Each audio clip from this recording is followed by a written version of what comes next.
किया है साजिद तार साहब ने। बहुत शुक्रिया सर, क्या आप आए। Thank you so much Maya, pleasure.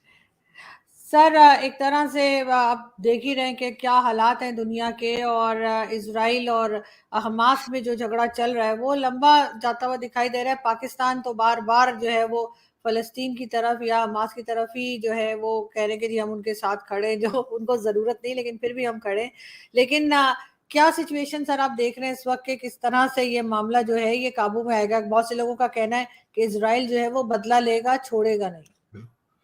आरजू, दो क्वेश्चन आपने क्वेश्चन, एक तो आपने कहा कि हम फलस्तीन के साथ खड़े हैं। ये खड़े होने की सलाहियत रखते हैं? ये कहाँ खड़े हैं? और यार पाकिस्तान के साथ खड़े हो जो, पहले अगर खड़े हो सकते हो तो पाकिस्तान बचा लो। अब मैं दूसरा बताना चाहूंगा जो दुख वाली बात है, अफसोस वाली बात। आरजू, आपके पाकिस्तान का मुस्तकबिल जरा खुद आप प्रेडिक्ट कीजिएगा कि उर्दू में सारी ट्वीटें करके फलस्तीन को सपोर्ट कर रहे हैं, और यार दुनिया को उर्दू की समझ आती है? पहले तो ये बताओ, ये जाहिलो, ये पता है तुम्हें उर्दू आती? मुझे शाक है इस बात का। मुझे बहुत गालियां दे रहे हैं, ये खामखा के देते हैं, मेरी सेहत पे कोई असर नहीं है। मैंने एक दो दूसरे देखे, किसी ने बल्कि मुझे कहा ताड़ साहब आपको बड़ी गालियां दे रहे हैं, लेकिन सितम जरीफी ये है कि वो भी उर्दू में दे रहे हैं। इंग्लिश में गाली देनी भी नहीं आती। कुछ ऐसे बदतमीज हैं, इंग्लैंड से उन्होंने मैसेज किया है मुझे गालियों का। वो रहते इंग्लैंड में, वहां भी इंग्लिश नहीं आती उनको। कुछ तो मेरे इलाके के हैं सर, मुझे भी गालियां दे रहे हैं और उर्दू में, और पता नहीं कैसी कैसी गालियां दे रहे हैं, मुझे उनका मतलब भी नहीं आता कि क्या बोल रहे हैं। नहीं, मतलब की नहीं बात, मेरी समझ से ये बाहर है।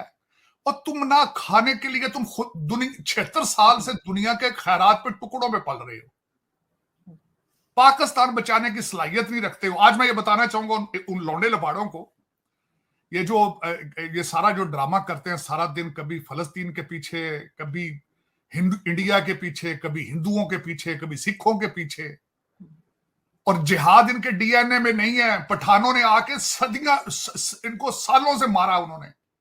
अफगानी टर्कश जो मुगल थे ना, वो आके इनको मार मार के मुसलमान करते रहे। वो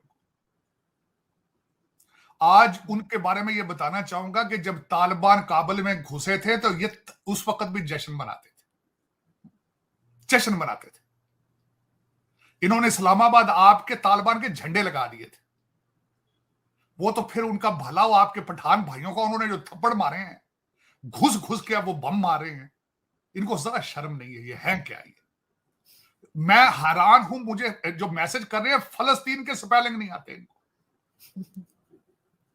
आरजू, एक बंदा ट्विटर पे बैठा हो, बदतमीजी का तूफान है कि तुम गूगल कर लो यार, फलस्तीन के स्पेलिंग ही सीख लो। चलो मुझे गालियां, मुझे कोई फर्क नहीं पड़ता। मैं, क्योंकि जो बंदा जो एक स्टैंड लेता है, मैं स्टैंड लेता हूं और उस पर खड़ा रहता हूं। मेरा जो बिलीफ है, मैं उम्र के उस हिस्से में हूं, मैं वो सुबह शाम चेंज करने वाला नहीं हूं। मैं जुल्म और टेररिज्म और गंद और करप्शन के खिलाफ बोलता रहूंगा सारी जिंदगी, और अमन और प्यार का पैगाम देता रहूंगा। यही मैंने सारी जिंदगी सीखा। इनको करने से कोई फर्क नहीं पड़ता। उसकी वजह यह है, ये वही है जिन्होंने तालिबान के जश्न मनाए थे, अब ये फलस्तीन के मेरा क्वेश्चन है इनके साथ, 1000 हमास का टेररिस्ट था जिन्होंने अंदर घुस के सारी जंग शुरू की है। अब 2 मिलियन लोग हैं। एक तरफ इनका ब्रादर इस्लामी मुल्क है मिस्र, उसने अपने बॉर्डर बंद कर दिए, वो इनको अंदर नहीं घुसने दे रहा। इजराइल ने पानी भी काट दिया, बिजली भी काट दिया, फूड भी बंद कर दिए। ये जो आपके ये जो लौंडे लपाड़े ये फिर रहे हैं, ये जो बिगड़े हुए घरों की औलाद है, ये जाए ना, अब जाए वहां की उनकी मदद करें जाके। और ट्विटर के साथ उनको पानी नहीं मिलेगा, सुन लो गौर से बात ये। और ना तुम्हारे ये गंद से जो सारा दिन बकते हो, ना भारत का नुकसान होता है। वो तरक्कियों के उस लेवल पे जा रहा है, उनसे कुछ इंग्लिश ही सीख लो, उनसे कुछ आईटी सीख लो, इंसानियत सीख लो कोई उनसे, चले। लेकिन उसमें आरजू, आज की जो मैं बात में जो कुछ चंद बातें आपको बताना चाह रहा था जो रिसेंट अभी चल रही है। टोनी बिल्किन साहब इजराइल पहुंच चुके हैं। अभी थोड़ी देर पहले वो नेतन्याहू साहब के साथ अपनी प्रेस कॉन्फ्रेंस कर रहे थे। इनको ये बताने जा रहा हूं, दुनिया की वाहिद सुपर पावर का जो सेक्रेटरी ऑफ स्टेट टोनी बिल्किन है, वो भी जीव है। और अमेरिका ने अपने 2 शिप कैरियर, जो कि एक दुनिया का अभी तक उसकी टक्कर के शिप कैरियर नहीं बने, एक का नाम जेरेड फोल्ड है, दूसरे का नाम आइजनहावर है, अगलों ने लाके खड़ा कर दिया वहां पे। और इनको ये नहीं पता ये हमास ने शरारत जो की है ये किस बेस पे की है। ये तो समझते ना, ये सारी गेम चल रही है चाइना, रशिया और अमेरिका की, क्योंकि जो ये यूक्रेन में कर रही थी वेस्टर्न सिविलाइजेशन, रशिया को ब्लीड करने की कोशिश कर रहे थे, उसके रिटेलिएशन में उन्होंने कर दिया। इन्होंने पैसे वैसे ले लिए होंगे। अब मैं इनको बात बताना चाहूंगा, आपके लौंडे लपाड़ों को कुछ और गाइड करना चाहूंगा। हमास का हेड जो है वो 2 मुल्कों में उसकी प्रॉपर्टी है, 3 मुल्कों में बल्कि उसके सबसे पहले तो ये शवाहिद मौजूद है ऑनलाइन, अगर गूगल करने की सलाहियत रखते हैं गूगल करें। उसके बच्चों की टर्किश सिटीजनशिप है, टर्की के अंदर उसकी रियल स्टेट इन्वेस्टमेंट है उसकी, और उसके बच्चों के नाम पनामा लीक में शामिल थे, जिसमें इनके नवाज शरीफ साहब के और दूसरे पाकिस्तानियों के नाम थे। करप्शन में पनामा लीक में वो पैसे जमा कराते थे, जरा निकाल के देख लें। बल्कि इस वक्त जो इंटरनेशनल मीडिया, जब मैं रिसर्च कर रहा था इसके हमास के हेड के ऊपर, उसके बच्चों की तस्वीरें मौजूद हैं, शादीशुदा होके वो नाइट क्लबों में घूम रहे हैं टर्की और कई दूसरे ममालिक के अंदर दूसरी खवातीन के साथ। ये इस्लाम है इनका, और ड्रिंकिंग करते हैं, ये भी मैं बता दूं आपको, ये ऑनलाइन पढ़ा है मैं कौन सा उसको पर्सनल जानता हूं। लेकिन उसकी वजह यह है कि ये जो आप जिस मुल्क में बैठेंगे, मेरा भी दुख उसी के साथ ही है सबसे ज्यादा। इसमें कुछ लोग आंखों से अंधे हो चुके हैं, कानों से बहरे हो चुके हैं, जिनको उस्मान बुजदार की करप्शन नजर नहीं आई, जिनको गोगी नजर नहीं आती, इतने अंधे हो चुके हैं, इतने अंधे हो चुके हैं। और जाके अब उस बंदे का नाम मुर्शद रख दिया है, जमान पार्क के गेट को जाके चूमते हैं, मनते मान रहे हैं वहां। फिर मैं उस कौम का आप मुस्तकबिल खुद अंदाजा लगाएं क्या है उसका, क्या वो कौम क्या करेगी, जिनके पास खाने के लिए सुबह खाते हैं, शाम का उनको मिलता नहीं है।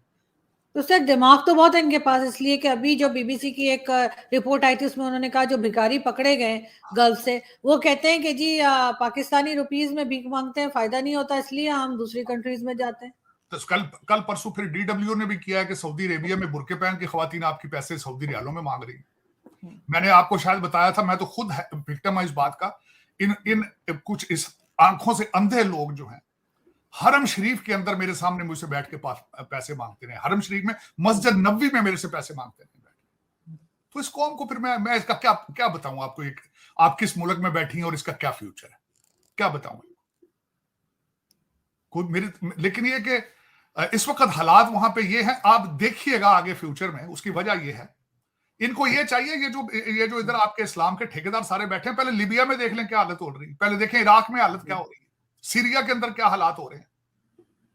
आप इन मुल्कों की खवातीन जो है, सारे यूरोप के अंदर प्रोस्टिट्यूशन जाके ये जो आप कर रहे हैं, ना सिर्फ खैरात मांगती है बच्चियां इनकी, वहां पे सारी प्रोस्टिट्यूशन में इन्वॉल्व हो रही है।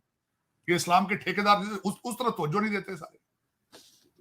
लेकिन इसमें आरजू, मैं खैर क्या, मुझे किसी ने, मैंने आपको बताया था पिछले दिनों, किसी ने पूछा था, उसने कहा ताड़ साहब यहाँ पे पाकिस्तानी डायस्पोरा की हालत क्या है, हमारा क्या मुस्तकबिल है अमेरिका के अंदर। मैंने कहा जो फैक्ट्री के हालात हैं वही हमारे हालात, जिस फैक्ट्री से हम बन के आए हैं, अगर उसका मुस्तकबिल को प्रोडिक्ट कर सकते हो तो हमारा भी मुस्तकबिल प्रोडिक्ट कर लो। न्यूयॉर्क, यहां सबसे ज्यादा पाकिस्तानियों की आबादी है, एक काउंसिलमैन तक नहीं है वहां पे। एक पाकिस्तानी को टैलेंट लेके आगे निकलता है, 4 उसके खिलाफ टांगे उसकी खींचते हैं, आर्टिकल लिखते हैं, अखबारों में लिखवाते हैं पैसे दे के। बिल्कुल। तो फिर आप अंदाजा लगा ले। फिर देखिए, दुख है, मैं तो खैर मुहाजिर हूं आरजू, जिस तरीके से आपके आबाओ अजदाद को धोखा दिया गया है, मुझे भी उससे ही धोखा दिया गया है। मैं भी पढ़ा लिखा हूं, मेरी माँ टीचर थी, बाप वकील था, एक गलत होप लेके पढ़ता रहा हूं, पढ़ लिख के जवान हुआ हूं, तो उन्होंने कहा तुम्हारी यहाँ गुंजाइश को नहीं है, जाओ यहाँ से भाग जाओ, जिस तरह भाग रहे हैं, पैदल भाग रहे हैं, वीजे लेके भाग रहे हैं। मैं तो गॉड ब्लेस अमेरिका, जिसने मुझे संभाल लिया, जिसने इतनी इज्जत दी है, खाना देता है, शराफत के साथ मैं सोता हूँ, उठता हूँ। वरना वो जो आप जिस दोजख में रह रही हैं वो दोजख है। मैं हैरान हूं इस बात पे। रिश्वत के हालात देखें, बाहर निकल के देखें क्या हो क्या रहा है। बिल्कुल। और मैं बिल्कुल इस वक्त सिर्फ, मैं आज भी किसी से बात कर रहा था, मुझे सिर्फ 2 इंसानों पे अभी को उम्मीद है जो नजर आ रही है। एक आपके आर्मी चीफ है, दूसरे काजी फायज ईसा है। कई रोजाना कहते हैं जी आप कैसे बात कर रहे हैं, you are a lawyer and you are supporting army chief. मैंने कहा यस, उसकी वजह यह है कि आप वो कौम हो कि सिवाय फियर के, खौफ के अलावा आप काम नहीं कर सकते, और डंडे के बगैर आप नहीं चल सकते। और डंडा किसके पास है? वो आर्मी चीफ के पास है। लेकिन सर पाकिस्तान में आजकल तो सिर्फ अभी इनका रुख जो है, पहले कनाडा और इंडिया की तरफ था, ये यही बात करते थे यहाँ पे लोग, और पॉलिटिशियंस भी भारत की और कनाडा की बात होती थी। अब जो है वो इजराइल और फलस्तीन की बात होती है। पाकिस्तान के इश्यूज खत्म हो गए हैं या ये डिस्कस नहीं करना चाहते, छुप जाते हैं ये? आरजू, एक मुझे ये बताएं, आप कहें कि पाकिस्तान के इशू होता है अगर पूरी बाकी सारा कुछ ठीक हो, एक दो इशू हो जो सारी सोसाइटी कोलैप्स कर गई हो मॉरली, मॉरल इकोनॉमिक नहीं है। इकोनॉमिक्स ठीक हो जाते हैं, इकोनॉमिक बिगड़े हो ठीक हो जाते हैं, लेकिन फ्लड आ गया फिर ठीक हो गया, कोविड आया फिर ठीक हो गया। जब एक सोसाइटी इखलाकी तौर पे कोलैप्स कर गया, आप कह रहे हैं उसको किस तरह ठीक किया जाए? इस वक्त आपका ये हल है ये कि इसको पूरा डिसमेंटल किया जाए सारा। आपके एयरपोर्ट बंद कर देंगे, वैसे भी बंद ही हो रहे हैं क्योंकि पीआईए तो बैंकरप्टी हो रही है। वैसे भी इस वक्त फॉरेन एयरलाइंस आ रही हैं, वो आपकी लोकल करेंसी में तो टिकट देते नहीं है। वो कहते हैं वीजा मास्टर कार्ड पे डॉलरों में टिकट लेना है तो लो, नहीं लेना ना लो। वो भी जिस हालात से उनके भी पैसे यहां फंस जाते हैं। वो आपके एयरपोर्ट बंद होने चाहिए।